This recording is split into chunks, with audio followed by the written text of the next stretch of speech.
Votre pays pue.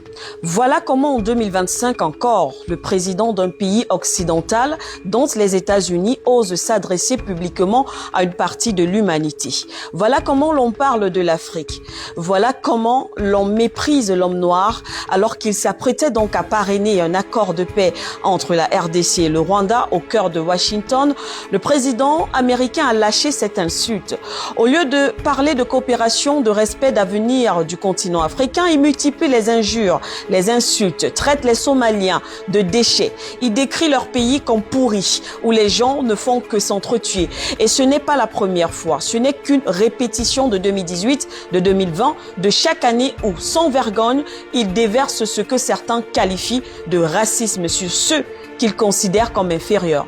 Donald Trump s'attaque même à Ilham Omar, une femme noire réfugiée devenue élue du Congrès américain, en la traitant d'ordure. Imaginez un instant le poids de ces mots dans un pays où un simple fou peut s'armer et décider de punir ceux que le président désigne comme ennemis. Il faut dire qu'elle a d'ailleurs déjà reçu des menaces de mort. Pourtant, on continue de jouer avec la vie des Africains comme si elle n'avait aucune valeur. Mais le plus grave dans cette histoire, ce n'est même pas le président Donald Trump. Le plus grave, c'est notre silence. Le silence coupable de nos dirigeants africains.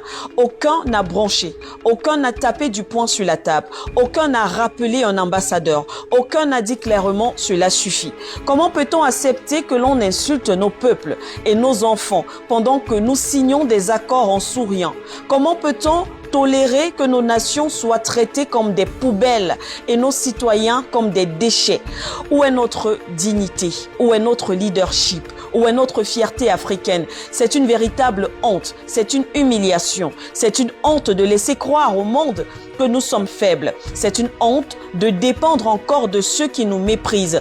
Nous valons mieux que ces insultes. L'Afrique vaut mieux que le silence. Écoutons justement le président américain Donald Trump. Somalians ripped off that state for billions of dollars. Billions. Every year. Billions of dollars. And they contribute nothing. The welfare is like 88%. They contribute nothing. I don't want them in our country, I'll be honest with you. Okay? Somebody would say, oh, that's not politically correct. I don't care. I don't want them in our country. Their country's no good for a reason. Their country stinks. And we don't want them in our country. I can say that about other countries too. I can say it about other countries too. We don't want them to hell. We have to rebuild our country. N'oubliez pas de vous abonner à travers nos différentes plateformes Facebook, YouTube, notre application For You Media Africa. Likez, commentez et partagez.